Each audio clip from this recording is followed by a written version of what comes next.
Anki,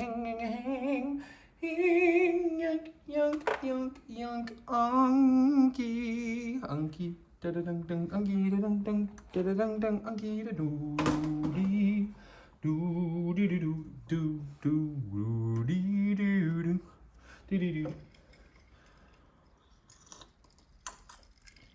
So I have an announcement, guys. My bye-bye is gone.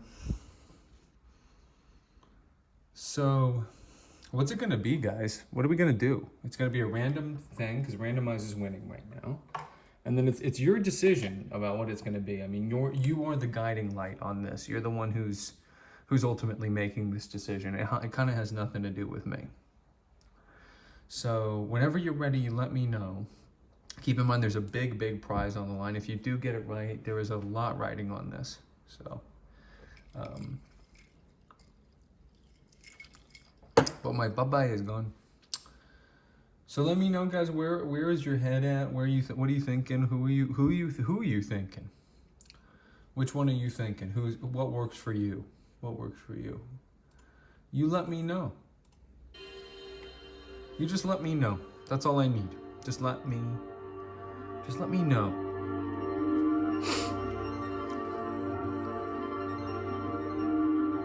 Whatever works for you, pal.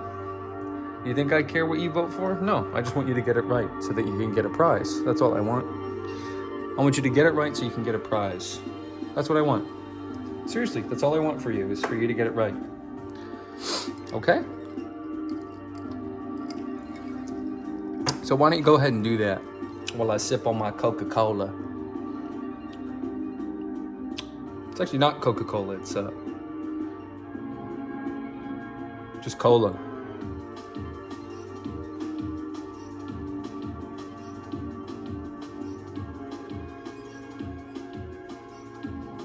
So what do we think, folks? What's it gonna be? I'm not gonna say what I want it to be. I'm not gonna say anything. To be honest with you, I'm not saying nothing. You couldn't squeeze it out of me if you wanted to. Cheers. All right. What do we say here, folks? 3, 2, 1. Oh, okay, interesting. So close, so close, so close.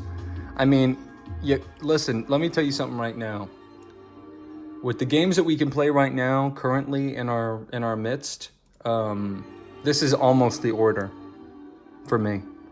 If you switch Deltarune with Punch-Out, this is the order. I mean, pretty much. I mean, it's one of these. These two don't really matter. You know what I mean, in terms of which one goes second and third. But that's really interesting. All right, back to a really wonderful novel by Cormac McCarthy. We've had so many of these run up on us in such a small amount of time, which is really cool. And you know, as I've mentioned many times, this is an exercise for me to do extemporaneous essentially sight reading. I mean, I've interacted with this material before, but I'm essentially looking at it almost blind from a certain point of view. I'm looking at it completely blind. So it sort of fulfills that, and it also is just it's such good material. It's just really good material, and I you know, I doubt I'm going to be anybody's first source for the audiobook version of this, but food for thought at least. Here we go. Chapter 5. Adrift on the Bolson de Mapimi. Sproul, Tree of Dead Babies, Scenes from a Massacre, Pilots, Sofilotes, The Murdered in the Church, Night Among the Dead, Wolves, The Washers at the Ford, A Foot Westward, A Mirage, An Encounter with Bandits, Attacked by a Vampire, Digging a Well, A Crossroads in the Waste, The Karate, Death of a Sproul, Under Arrest, The Captain's Head, Survivors, on to Chihuahua, the city, the prison, toad bag. With darkness, one soul rose wondrously from among the new slain dead and stole away in the moonlight. The ground where he'd lain was soaked with blood and urine from the voided bladders of the animals, and he went forth stained and stinking like some reeking issue of the incarnate dam of war itself. The savages had moved to higher ground, and he could see the light from their fires and hear them singing. A strange and plaintive chanting up there where they'd gone to roast mules. He made his way among the pale and dismembered, among the sprawled and lang-flung horses, and he took a reckoning by the stars and set off south afoot. The night wore 1,000 shapes out there in the brush, and he kept his eyes to the ground ahead. Starlight and waning moon made a faint shadow of his wanderings on the dark of the desert, and all along the ridges the wolves were howling and moving north toward the slaughter. He walked all night, and still he could see the fires behind him. With daylight, he made his way toward some outcroppings of rocks, a mile across the valley floor. He was stumbling among the strewn and tumbled boulders when he heard a voice calling somewhere in that vastness. He looked out over the plain, but he could see no one. When the voice called again, he turned and sat to rest, and soon he saw something moving along the slope. A rag of a man clambering towards him over the tallest slides, picking his way with care, looking behind him.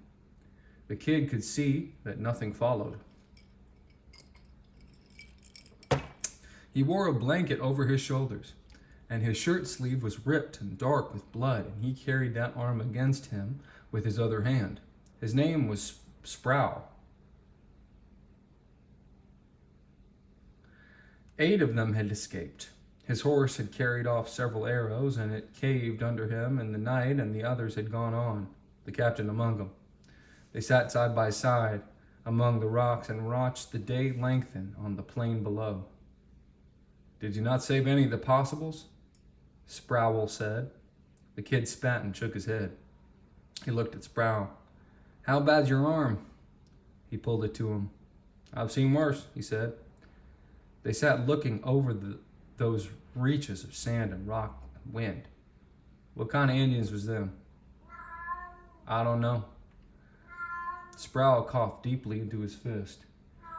He pulled his bloody arm against him. "Damn if they ain't about a caution to the Christians," he said. They laid up the shade of a rock of a shelf until past noon, scratching out a place in the gray lava dust to sleep, and they set forth in the afternoon down the valley following the war trail, and they were very small and they moved very slowly in the immensity of that landscape. Come evening, they hove toward the rim rock again, and Sproul pointed out a dark stain on the face of a barren cliff. It looked like the black from old fires. The kid shielded his eyes. The scalloped canyon walls rippled in the heat like drapery folds. "Might be a sheep," said Sproul. "It's a long ways up there." "Well, if you see any water closer, let's make for that." The kid looked at him and they set off. The site lay up a draw, and their way was jumble of fallen rock and scoria and deadly-looking bayonet plants. Small black and olive-colored shrubs blasted under the sun. They stumbled up the cracked clay floor of a dry water course. They rested and moved on. The sheep lay high up among the ledges. The seep lay high up among the ledges. Vidose water dripping down on the slick black rock, and monkey flower and death camas hanging in a small and perilous garden. The water that reached the canyon floor was no more than a trickle, and they leaned by turns with pursed lips to the stone like devout at a shrine. They passed the night in a shallow cave above this spot, an old reliquary of flint knappings and Rachel scattered about on the stone floor with beads of shell and polished bone and the charcoal of ancient fires. They shared the blanket in the cold, and Sproul coughed quietly in the dark, and they rose from time to time to descend and drink at the stone. They were gone before sunrise, and the dawn found them on the plain again. They followed the trampled ground left by the war party, and in the afternoon they came upon a mule that had failed and been lanced and left dead, and then they came upon another. The way narrowed through rocks, and by they came to a bush that was hung with dead babies. They stopped, side by side, reeling in the heat. These small victims, 7, 8 of them, had holes punched in their underjaws and were hung so by their throats from the broken stobs of a mesquite to stare eyeless at the naked sky, bald and pale and bloated, larval to some unreckonable being. The castaways hobbled past. They looked back. Nothing moved. In the afternoon they came upon a village on the plain where smoke still rose from the ruins, and all were gone to death. From a distance it looked like a decaying brick kiln. They stood without the walls a long time, listening to the silence before they entered. They went slowly through the little mud streets. There were goats and sheep slain in their pens and pigs dead in the mud. They passed mud hovels where people lay murdered in all attitudes of death, and the doorways and the floors naked and swollen and strange. They found plates of food half eaten, and a cat came out and sat in the sun and watched them without interest, and flies snarled everywhere in the still hot air. At the end of the street they came to a plaza with benches and trees where vultures huddled in foul black rookeries. A dead horse lay in the square, and some chickens were pecking in a patch of spilled meal in a doorway. Charred poles lay smoldering where the roofs had fallen through, and a burro was standing in the open door of the church. They sat on a bench, and Sproul held his wounded arm to his chest and rocked back and forth and blinked in the sun. "What do you want to do?" said the kid. "Got a drink of water. Other than that, I don't know." "You want to try and head back to Texas?" "I don't know where else. We'd never make it." "What you say?" "Well, I ain't got no say." He was coughing again. He held his chest with his good hand and sat as if he'd get his breath. "What have you got, a cold?" "I got consumption." "Consumption?" He nodded. "I come out here for my health." The kid looked at him. He shook his head and rose and walked off across the plaza towards the church. There were buzzards squatting among the old carved wooden corbels, and he picked up a stone and squealed it at them, and they never moved. The shadows had grown long in the plaza, and little coils of dust were moving in the parched clay streets. The carrion birds sat about the topmost corners of the houses with their wings outstretched in attitudes of exoration like dark little bishops. The kid returned to the bench and propped up one foot and leaned on his knee. Sproul sat as before, still holding his arm. "Son of a bitch is dealing me misery," he said. The kid spat and looked off down the street. "We better just hold up here for tonight." "You reckon it would be all right?" "With who?" "What if them engines was to come back? "What would they come back for?" "Well, what if they was to? They won't come back." He held his arm. "I wish you had a knife on you," the kid said. "I wish you did. There's meat here if a man had a knife." "I ain't hungry. I think we ought to scout these horses and see what's all there." "You go on." "We need to find us a place to sleep." Sproul looked at him. "I don't need to go nowheres," he said. "Well, suit yourself." Sproul coughed and spat. "I aim to," he said. The kid turned and went on down the street. The doorways were low, and he had to stoop to clear the lintel beams, stepping down into the cool and earthy rooms. There was no furniture save pallets for sleeping, perhaps a wooden meal bin. He went from house to house. In one room, the bones of a small loom, black and smoldering. In another, a man, the charred flesh drawn taut, the eyes cooked in their sockets. There was a niche in the mud wall with figures of saints dressed in dolls' clothes. The rude wooden faces brightly painted, illustrations cut from an old journal and pasted to the wall, a small picture of a queen, a gypsy card that was the Four of Cups. There were strings of dried peppers and a few gourds, a glass bottle that held weeds. Outside, a bare dirt yard fenced with octolo, and a round clay oven caved through where black curd trembled in the light within. He found a clay jar of beans and some dry tortillas, and he took them to a house at the end of the street where the embers of the roof were still smoldering, and he warmed the food in the ashes and ate, squatting there like some deserter scavenging the ruins of a city he'd fled. When he returned to the square, Sproul was gone. All about lay in shadow. He crossed the square and mounted the stone steps of the door of the church and entered. Sproul was standing in the vestibule. Long buttress of light fell from the high windows in the western wall. There were no pews in the church, and the stone floor was heaped with scalped and naked, partly eaten bodies of some 40 souls who barricaded themselves in this house of God against the heathen. The savages had hacked holes in the roof and shot them down from above, and the floor was littered with arrow shafts where they'd snapped off to get the clothes from the bodies. The altars had been hauled down and the tabernacle looted, and the great sleeping God of the Mexicans routed from his golden cup. The primitive painted saints in their frames hung cocked on the walls as if an earthquake had visited a dead Christ, and a glass bear lay broken in the chancel door. The murdered lay in a great pool of their communal blood. It had set up into a sort of pudding, crossed everywhere with the tracks of wolves or dogs, and along the edges it had dried and cracked into a burgundy ceramic.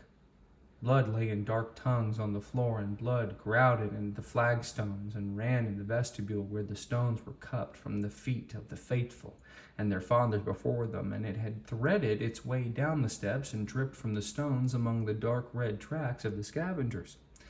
Sproul turned and looked at the kid as if he'd know his thoughts, but the kid just shook his head. Flies clambered over the peeled and wigless skulls of the dead, and flies walked on their shrunken eyeballs. "Come on," said the kid. They crossed the square in the last of the light and went down the narrow street. In the doorway there lay a dead child with 2 buzzards sitting on it.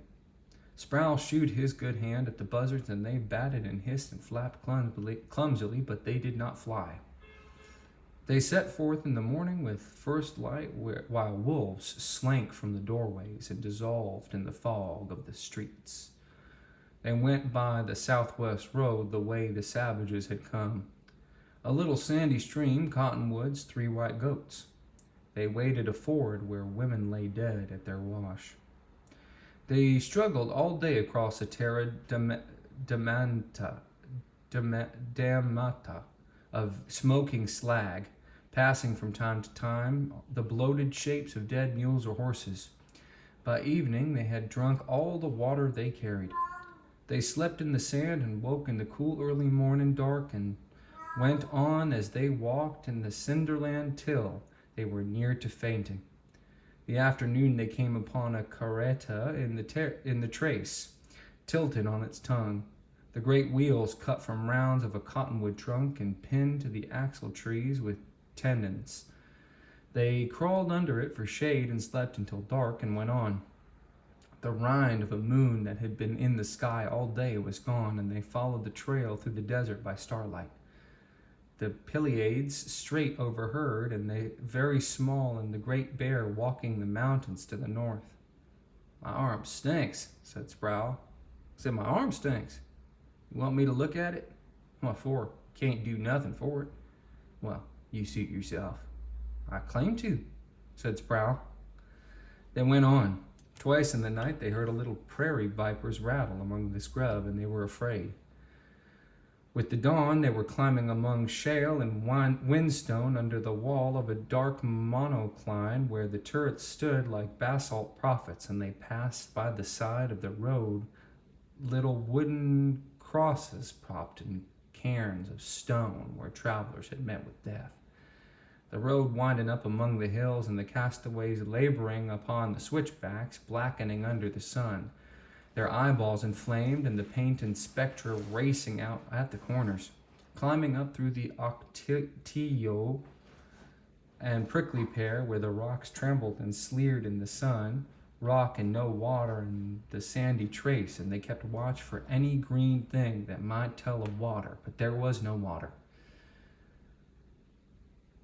The 8 pinole from a bag with their fingers and went on through the noon heat and into the dusk where lizards lay with their leather chins flat to the cooking rocks and fended off the world with thin smiles and eyes like cracked stone plates.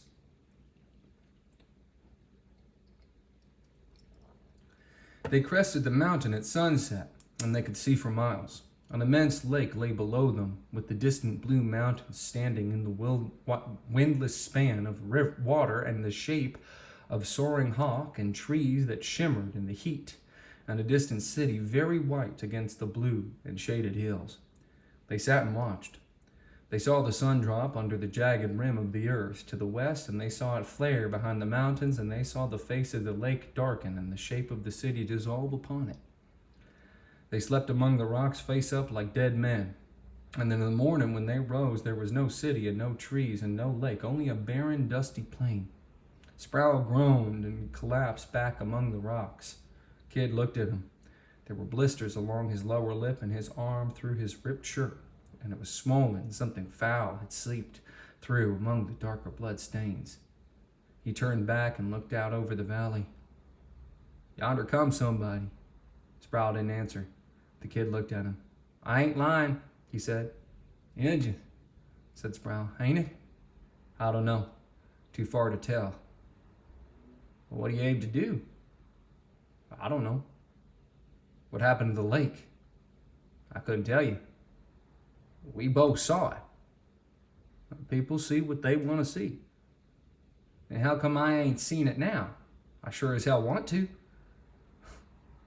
The kid looked out over the plain below. "What if it's Injuns?" said Sproul. "Likely it will be. Where can we hide at?" The kid spat dryly and wiped his mouth with the back of his hand. A lizard came out from under the rock and crouched on its small, cocked elbows over that piece of froth and drank it dry and returned to the rock again, leaving only a faint spot in the sand which vanished almost instantly. They waited all day. The kid made sorties down into the canyons in search of water, but he found none. Nothing moved in that purgatorial waste save carnivorous birds. By early afternoon, they could see the horsemen on the switchbacks coming up the face of the mountain below them. They were Mexicans. Sproul was sitting with his legs outstretched before him. "I was worried about my old boots lasting me," he said. He looked up. "Go on," he said. "Save yourself." He waved his hand. They were laid up under a ledge of rock in a narrow shade. The kid didn't answer. Within the hour, they could hear the dry scrabble of hooves among the rocks and the clank of gear. The first horse to round the point of rock and pass through the gap in the mountain was the captain's big bay, and he carried the captain's saddle, but he did not carry the captain. The refugees stood by the side of the road. The riders looked burnt and haggard coming up out of the sun, and they sat their horses as if they had no weight at all. There were 7 of them, 8 of them. They wore broad-brimmed hats and leather vests, and they carried escopitas across the pommels of their saddles. As they rode past, the leader nodded gravely to them from the captain's horse and touched his hat brim, and they rode on. Sproul and the kid looked after them. The kid called out, and Sproul had started to trot clumsily along behind the horses. The riders began to slump and reel like drunks. Their heads lolled. Their guffaws echoed among the rocks and turned their mounts and sat them and regarded the wanderers with huge grins. "Que quiere?" cried the leader. The riders cackled and slapped at one another. They had nudged their horses forward and they began to ride them about without aim. The leader turned to the two afoot. "Buscan a los indios." With this, some of the men dismounted and fell to hugging one another and weeping shamelessly. The leader looked at them and grinned, his teeth white and massive, made for foraging. "Loonies," said Sproul. "They're loonies." The kid looked up at the leader. "How about a drink of water?" he said. The leader sobered. He pulled a long face. "Water?" he said. "We ain't got no water," said Sproul. "But my friend, how so? It's very dry here." He reached behind him without turning, and a leather canteen was passed across the riders to his hand. He shook it and offered it down. The kid pulled the stopper and drank it and stood panting and drank again. The leader reached down and tapped the canteen. "Basta," he said. He hung on gulping. He could not see the horseman's face darken. The man shucked one boot backward out of the stirrup and kicked the canteen cleanly from between the kid's hands, leaving him there for a moment in a frozen gesture of calling, with the canteen rising and turning in the air and the lobes of water gleaming about it in the sun before it clattered to the rocks. Sproul scrambled after it and snatched it up where it lay draining and began to drink, watching over the rim. The horseman and the kid watched each other. Sproul sat back, gasping and coughing. The kid stepped across the rocks and took the canteen from him. The leader kneed his horse forward and drew a sword from its place beneath his leg, and leaning forward ran the blade under the strap and raised it up. The point of the blade was about 3 inches from the kid's face, and the canteen strap was dragged across the flat of it. The kid had stopped, and the rider raised the canteen gently from his hands and let it slide down the blade and come to a rest at his side. He turned to the men and smiled, and they once again began to hoot and pummel one another like apes. He swung the stopper up from where it hung by a thong and drove it home with the heel of his hand. He pitched the canteen to the man behind him and looked down at the travelers. "Why'd you no hide?" he said. "From you?" "From I. We were thirsty, very thirsty, eh?" They didn't answer. He was tapping the flat of the sword lightly against the horn of his saddle, and he seemed to be forming words in his mind. He leaned slightly to them. "When the lamb is lost in the mountain," he said, "they is cry. Sometime come the mother, sometime the wolf." He smiled at them and raised the sword and ran it back where it had come and turned the horse smartly and trotted it through the horses behind him, and the men mounted up and followed, and soon all were gone. Sproul sat without moving. The kid looked at him, but he would look away.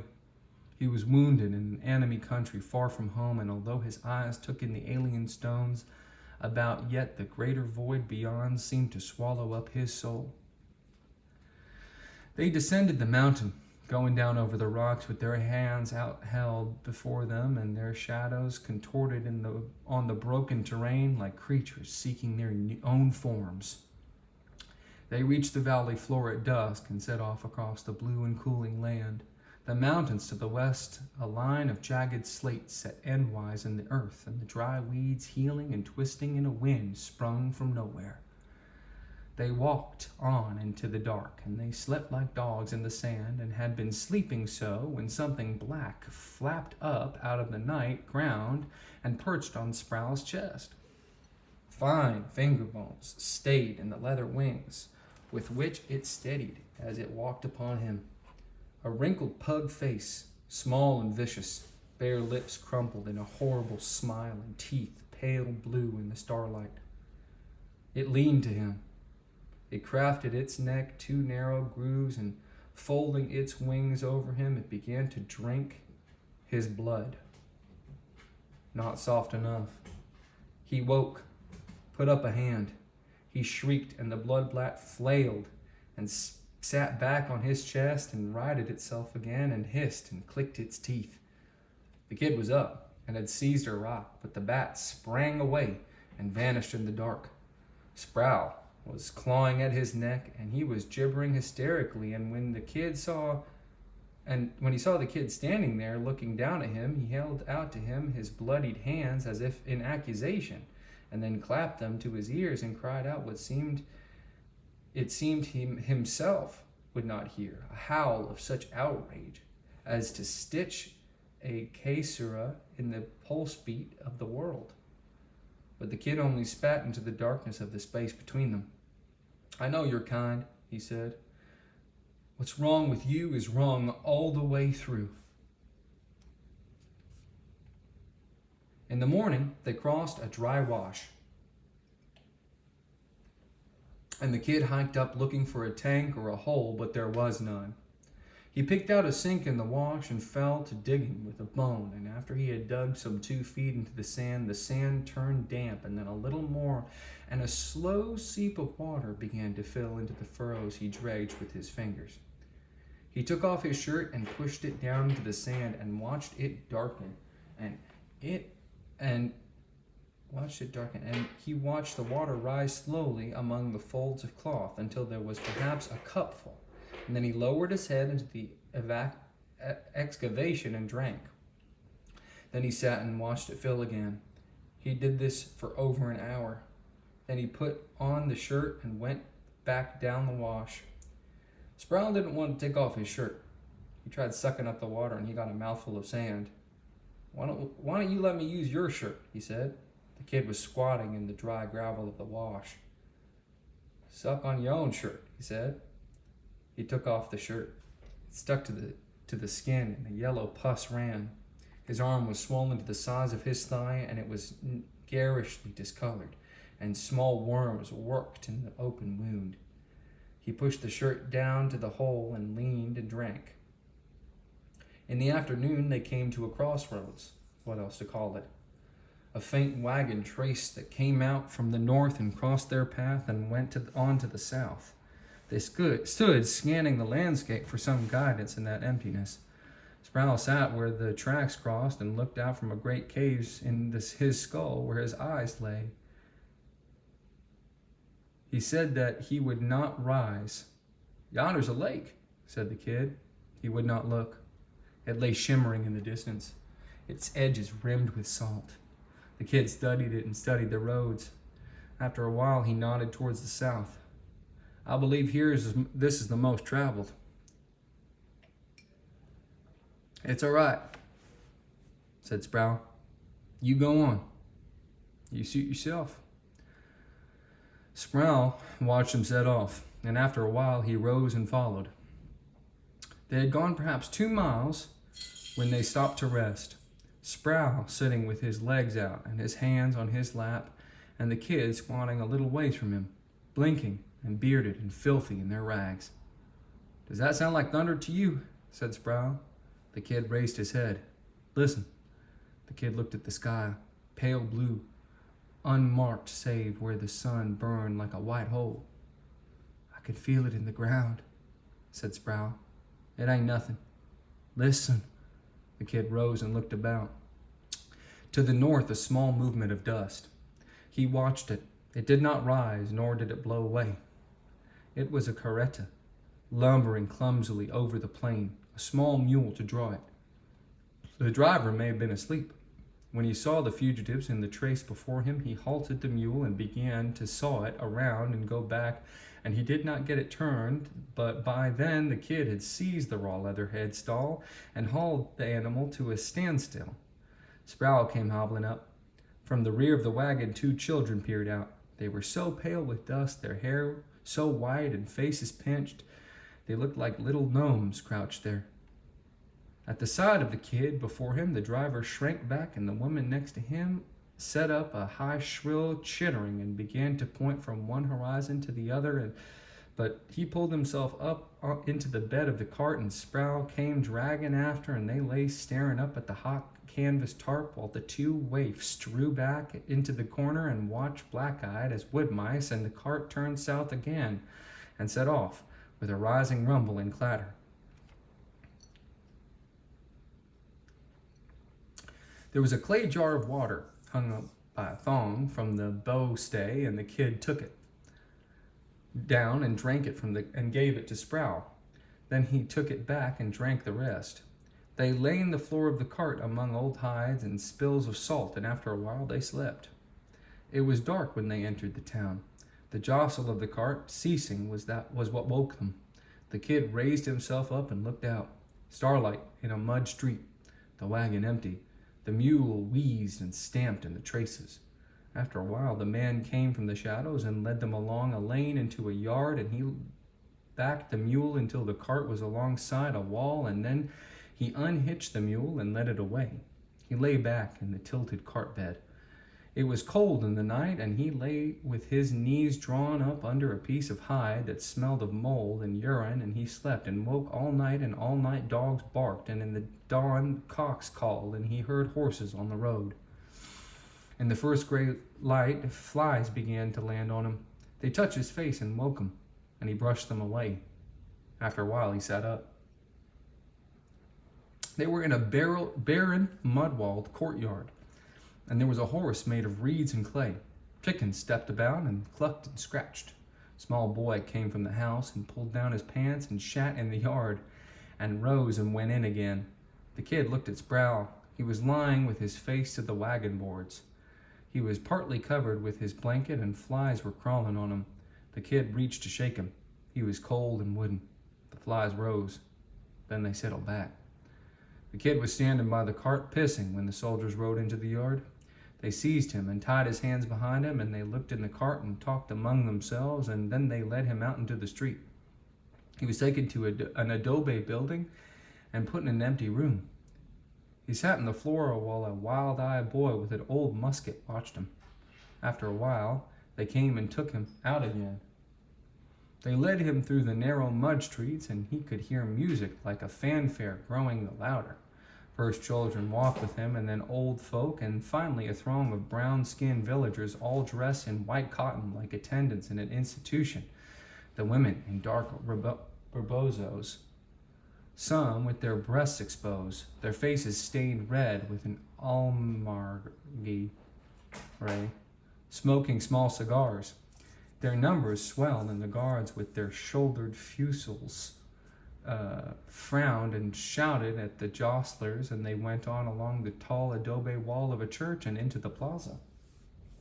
There was a bazaar in progress, a traveling medicine show, a primitive circus.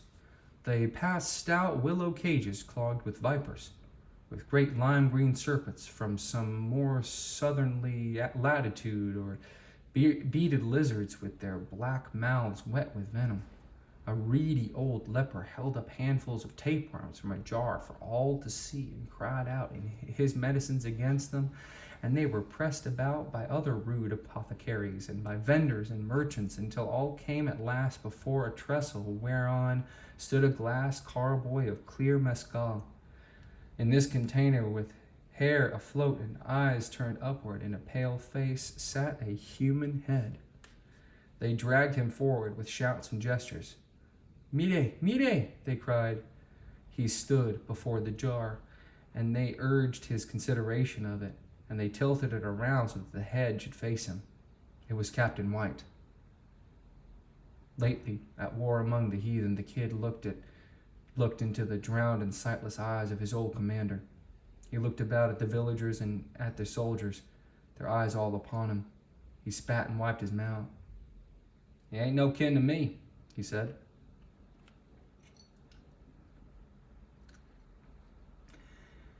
They put him in an old stone corral with 3 other ragged refugees from the expedition. They sat stunned and blinking against the wall, or roved in perimeter around the dark, dry tracks of mules and horses, and retched and shouted. Small boys hooted from the parapet. He fell in with a thin boy from Georgia. "I was sicking a dog," the boy said. "I was afraid I was going to die, and then I was afraid I wasn't. I seen a rider on the captain's horse up on the country from here," the kid told him. "Ah," said the Georgian. "They killed him and Clark and the other boy, and I didn't never know his name. We come into town, and the very next day they had us in the calabozo, and this self-same son of a bitch is down there with the guards laughing and drinking and playing cards. him and the Jefe to see who gets the captain's horse and who gets his pistols. I guess you seen the captain's head. Yeah, I seen it. That's the worst thing I ever seen in my life. Somebody ought to pickled it a long time ago. By rights, they ought to pickle mine for ever taking up with such a fool. They drifted as the day advanced from wall to wall to keep out of the sun. The boy from Georgia told him of his comrades displaced on slabs, cold and dead in the market. The captain headless in a wallow half-eaten by dogs. He ran his heel out in the dust and gouged a little place for it to rest. They fixin' to send us to Chihuahua City, he said. How'd you know? Well, that's what they say. I don't know. That's what who says? Shipman yonder. He speaks the lingo, son. The kid regarded the man spoken of. He shook his head and spat dryly. All day small boys perched on the walls and watched them by shifts and pointed and jabbered. They'd walk around the parapet and try to piss down on sleepers in the shade, but the prisoners kept alert. Some at first threw stones, but the kid picked one from the dust the size of an egg, and with it dropped a small child cleanly from the wall with no sound other than the muted thud of his landing on the far side. Now you gone and done it, said the Georgian. The kid looked at him.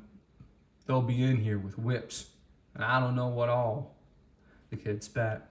I ain't about to come in here with and eat no whips. Nor did they. A woman brought them bowls of beans and charred tortillas on a plate of unfired clay.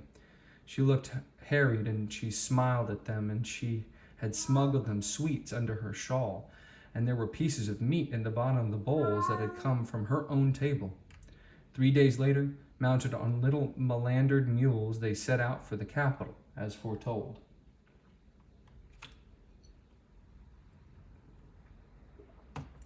They rode 5 days through the desert and a mountain and through dusty pueblos where the populace turned out to see them. Their escorts varied suits of time-worn finery, the prisoners in rags. They'd been given blankets, and squatting by the desert fires at night, sun-blacked and bony and wrapped in these scrapes, they looked like God's profoundest peons. The soldiers none spoke English, and they directed their charges with grunts or gestures. They were indifferently armed, and they were much afraid of the Indians. They rolled their tobacco in corn husks, and they sat by the fire in silence and listened to the night. Their talk, when they talked, was of witches or worse, and always they sought to parcel them from the darkness some voice or cry from among the cries that was no right beast. La gente dice que el coyote es un brullo. Muchas veces el brullo es un coyote, y los indios también muchas veces llaman corno los coyotes. ¿Y qué es eso?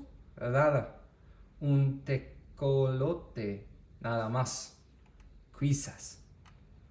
When they rode through the gap in the mountains and looked down at the city, and the sergeant of the expedition halted the horses and spoke to a man behind him, and he in turn dismounted and took a rawhide thongs from his saddlebag and approached the prisoners and gestured for them to cross their wrists and hold them out, showing how with his own hands. He tied them each in this manner, and then they rode on. They entered the city in a gauntlet of flung offal, driven like cattle through the cobbled streets, with shouts going up behind for the soldiery, who smiled as became them and nodded among the flowers and proffered cups, herding the tattered fortune-seekers through the plaza where water splashed in a fountain and idlers reclined on carven seats of white porphyry, and past the governor's palace and past the cathedral where vultures squatted along the dusty entablatures and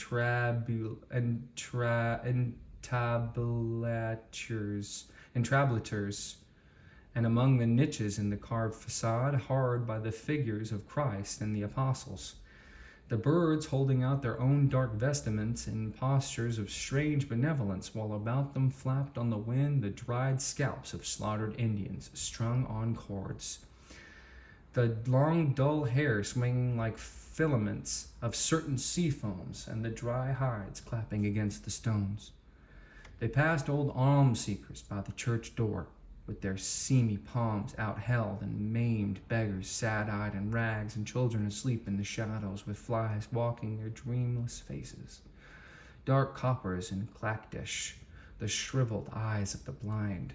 Scribes crouched by the steps with their quills and inkpots and bowls of sand, and lepers moaning through the streets, and naked dogs that seemed composed of bone entirely, and vendors of tamales, and old women with faces dark and harrowed as the land squatting in the gutters over charcoal fires where blackened strips of anonymous meat sizzled and spat. Small orphans were abroad like irate dwarfs and fools and sots, drooling and flailing about in the small markets of the metropolis, and the prisoners rode past the carnage and the meat stalls and the waxy smell where racks of guts hang black with flies, and flayings of meat in great red sheets now darkened with the advancing day, and the flesh-skinned and naked skulls of cows and sheep with their dull blue eyes glaring wildly at the stiff bodies of deer and javelina and ducks and quail and parrots and all wild things from the country, round hanging head downward from hooks. They were made to dismount and were driven afoot through the crowds and down old steps and over a door-sill worn like soap and through an iron sally gate into a cool stone cellar long a prison, to take their place among the ghosts of old martyrs and patriots while the gate clanked shut behind them. When their eyes lost their blindness, they could make out figures crouched along the rattle of a cart and the dull clop of hooves in the streets, and through the stones a dim clank of hammers from a smith's shop in another part of the dungeon. The kid looked about.